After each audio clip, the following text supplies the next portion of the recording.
Manchester, the home of Oasis, the industrial era, and the inventor of the computer.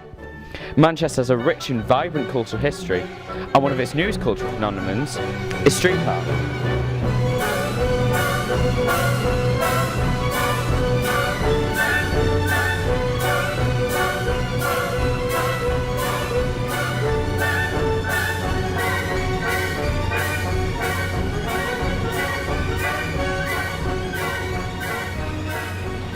"50 Shades of Graffiti," dominating the city and overpowering the streets with its colour and charisma.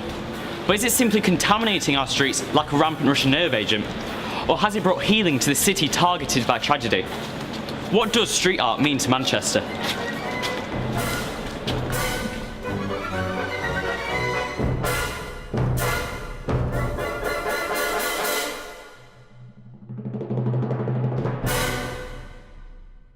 Graffiti, meaning scribbling on a flat surface, originated from the Italian word scrifario and has existed since 1967, when a Philadelphia teenager wrote across the city's walls in order to land himself a date.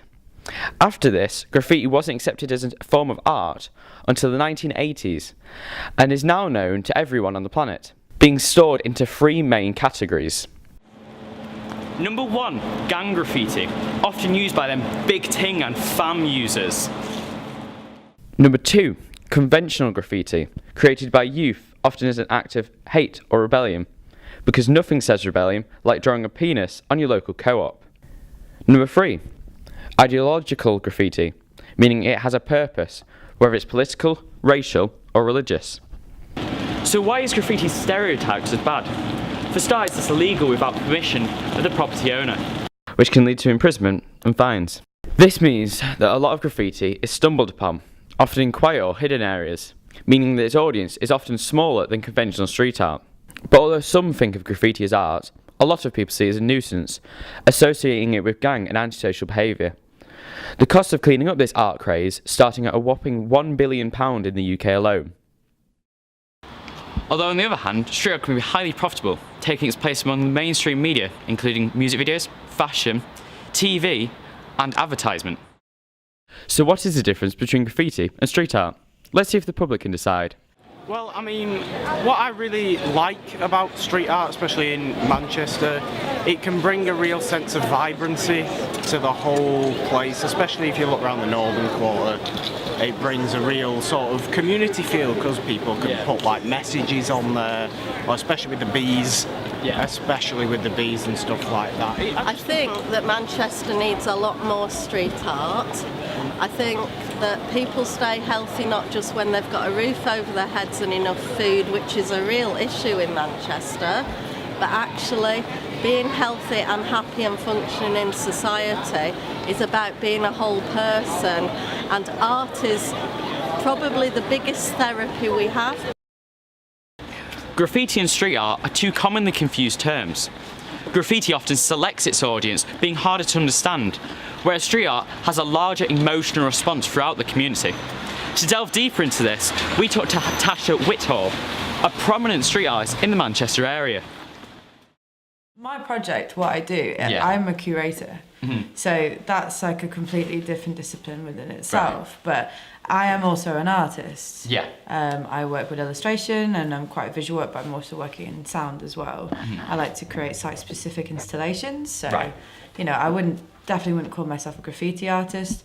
I wouldn't really call myself a street artist either. I'm a multidisciplinary artist. I use those disciplines as a way to create work. What are your opinions on the scene that Manchester has created for street art? It is very impressive.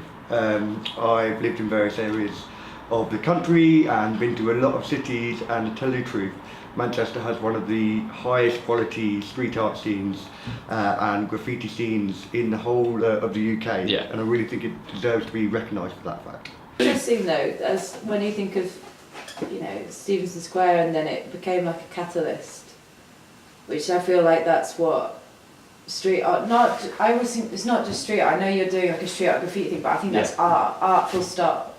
You know, it's a catalyst for a lot of things to change and a lot of things to happen. If you always think, like, there's a great quote, but I can't remember who said it. It's like art is either a mirror or a hammer. That came along with hip-hop culture generally, so that's kind of DJing, rapping, breakdancing, and the art form is graffiti.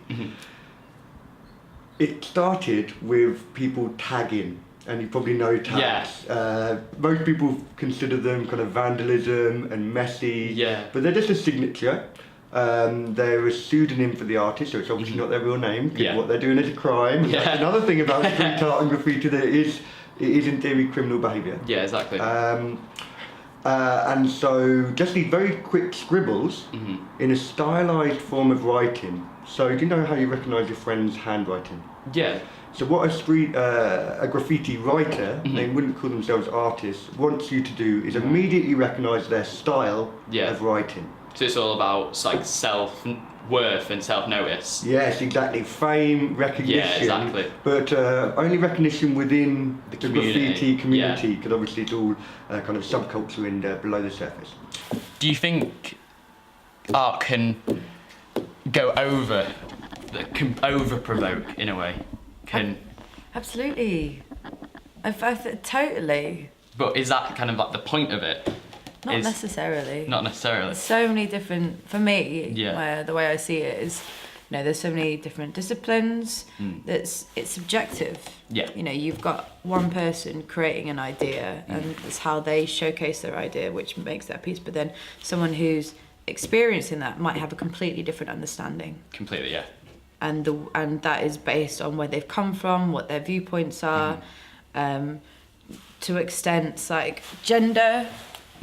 But it's somebody might be, someone would think, oh, it's really provocative just to take pictures of feet, and then another person might be like absolutely horrified by it, or someone would be absolutely delighted by that kind of factor, and it's like you can never really kind of control that. Yeah, exactly. So, what does street art mean to us? Is it an eyesore? Is it offensive? Or has it brought a form of healing and brought this community closer?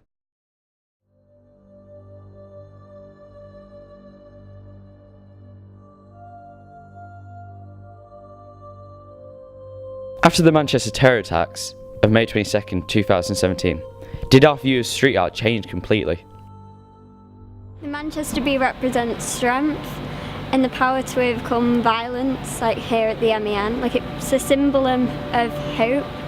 It just helps provide stuff for the community, so it brings a new sense of like harmony and like peace, and everybody's aware of it. The Manchester Bee's become more than a symbol. It's the unity of the Manchester people. It's the determination and hope to overcome. And street art's evolved and adapted to these situations. It's become an integral part of our community. And no one can say where street art's going next or how it's going to even change. But one thing for sure, it's always going to be there.